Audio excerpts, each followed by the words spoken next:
अब है, ये है विटनेस पर हदीस है सही बुखारी की। ओके, और हम इसका तर्जुमा पढ़ते हैं। हदीस नंबर है 2658। नबी करीम सल्लल्लाहु अलैहि वसल्लम ने कहा, Isn't the witness of a woman equal to half of that of woman? उसने, नबी ने सवाल पूछा, क्या औरत की गवाही आधी नहीं है? तो औरत सामने उनकी थी, उसने बोला हाँ। तो नबी करीम ने कहा, this is because of the deficiency of women's mind. Nabi Karim 1400 साल पहले औरतों कहते हैं कि औरतों का दिमाग कमजोर होता है। क्या है यार ये, थोड़ा सा गलत है यार देखें, मैं आपको एक बड़ी सिंपल सी बात बता देता हूँ कि ये बात तो बिल्कुल गलत है कि जी औरत का दिमाग जो है वो कम होता है। कोई कम नहीं होता, इस बात का तो हम लोगों को पता है, ठीक है। मगर एक और भी बात याद रखेंगे, जिधर औरतों को लौंडियां और इस तरह ही बना के रखा हो, आदि वो ज़हनी मरीज हो, आदि वो मेल न्यूरिस्ट हो, तो वहां पे फिर औरत का दिमाग आधा ही होना है ना। इन्होंने जब औरतों को इतना मेंटल टॉर्चर दोगे तो वो बेचारी फिर कैसे सोच सकेगी? आदमी को भी दोगे तो नहीं सोच सकता ना वो। तो ये जितने जालमाना कवानीन थे इनके, तो ये तो फिर औरत को ऐसे ही समझते, जिसको पूरा दिन आपने चादर लपेट के रखना है, उसने ना घर से बाहर निकल सकती है, ना किसी से बात कर सकती है, ना बाजार जा सकती है। मुसलमान तो वो लोग हैं कि जन्नत में बाजार होंगे, जन्नत के बाजारों में भी औरत नहीं जा सकेगी। ठीक है जी, लगाएं आप है। तो मुझे आप बताएं कि क्या है ये, ठीक है। सही। अच्छा, नेक्स्ट है, आप ह्यूमन बीइंग बता जी, रहे हैं। जी सर। मैं इसकी उस चीज के ऊपर थोड़ा सा ऐड करना चाहता हूँ, अगर आपकी इजाजत हो तो। मुझे अभी कुछ थोड़ी देर पहले मैंने, मेरे ख्याल में शायद आपको मैंने वो वॉइस रिकॉर्डिंग भी सेंड की थी। मुझे एक क्वेश्चन आया कि आज का, और ये मैं उस क्वेश्चन से पहले भी ना कई बार ये चीज सुन चुका हूँ कि आजकल पाकिस्तान में पर्टिकुलरली ये चीज फैलाने की कोशिश की जा रही है कि इस्लाम जो है वो एक फेमिनिस्ट रिलीजन है। Islam is a feminist religion. Okay भाई, अब ये तो वही बात हो गई कि यार गधा जो है वो अंडे देता है। नहीं, शाक बक एक शाकाहारी जानवर है।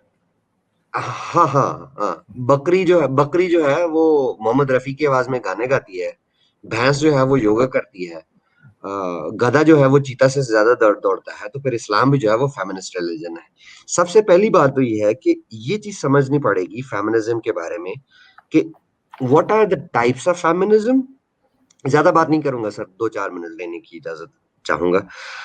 एंड देखिए, फेमिनिज्म की 4 वेव्स आई हैं हमारे सामने। First wave, second wave, third wave और फोर्थ वेव।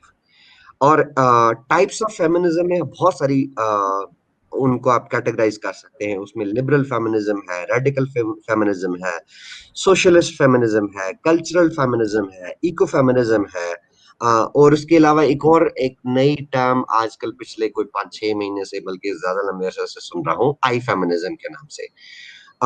लेकिन जब अगर हम आप देखते हैं, हम इन डिटेल्स में जाते ही नहीं है कि फेमिनिज्म क्या है।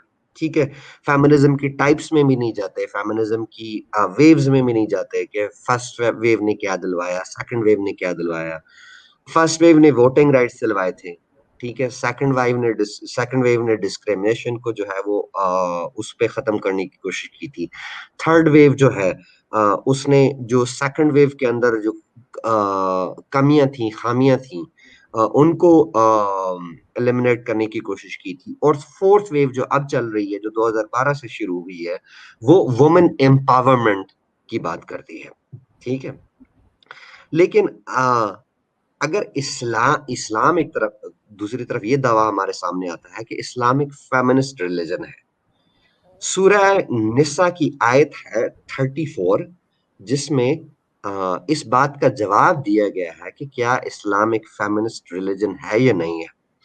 सूरह निसा आयत 34 का तर्जमा यह है कि मर्द औरतों पर मुसल्लत और हाकिम है, इसलिए कि खुदा ने बाज पर अफजल बनाया है, और इसलिए भी कि मर्द अपना माल खर्च करते हैं, तो जो नेक बीबियां हैं वो मर्दों के हुक्म पर चलती हैं और उनके पीठ पीछे खुदा की हिफाजत में खबरदारी करती हैं।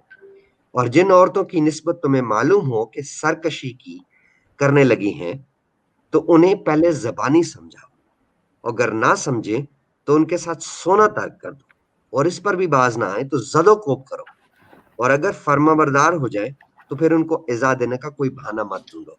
यार बात खत्म हो जाती है सरकार। अब मैं उस आयत की हजारों हदीसें हैं, और भी कोई 2-3 आयतें हैं कि औरतें जो हैं वो तुम्हारी खेतियां हैं। फिर उन औरतों के साथ भी निकाह की इजाजत है जिनको अभी पीरियड्स भी नहीं आए। अब ये बलोगत वाला जो टॉपिक आता है, यार देखो, बलोगत जरूरी नहीं है कि वो फिजिकल बलोगत हो। असल चीज मेंटल, वो कहते हैं ना आकिल व बालिग, कि एक 6 साल की 9 साल की बच्ची में अगर पीरियड्स आ जाते हैं तो क्या वो मेंटली इस काबिल है कि वो अपने डिसीजंस लाइफ के ले सके? क्या वो मेंटल बलोगत है उसकी उसमें? नहीं है, उधर नहीं जाते।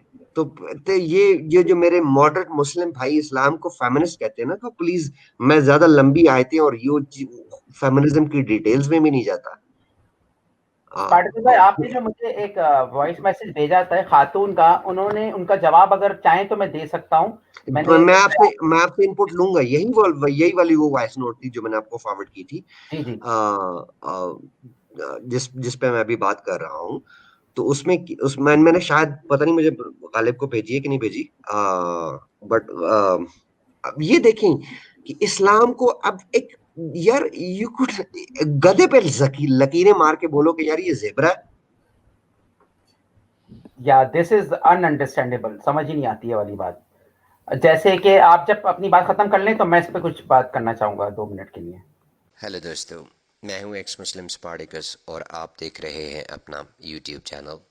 दोस्तों, कुरान और इस्लाम को एक्सपोज करने के काम को जारी रखने के लिए मुझे आपकी सपोर्ट की बेहद ज़रूरत है, और ये सपोर्ट आप मुझे पेट्रियन के ज़रिए और पेपाल के ज़रिए कर सकते हैं। पेट्रियन और पेपाल के लिंक्स आपको पिन कमेंट में मिल जाएंगे।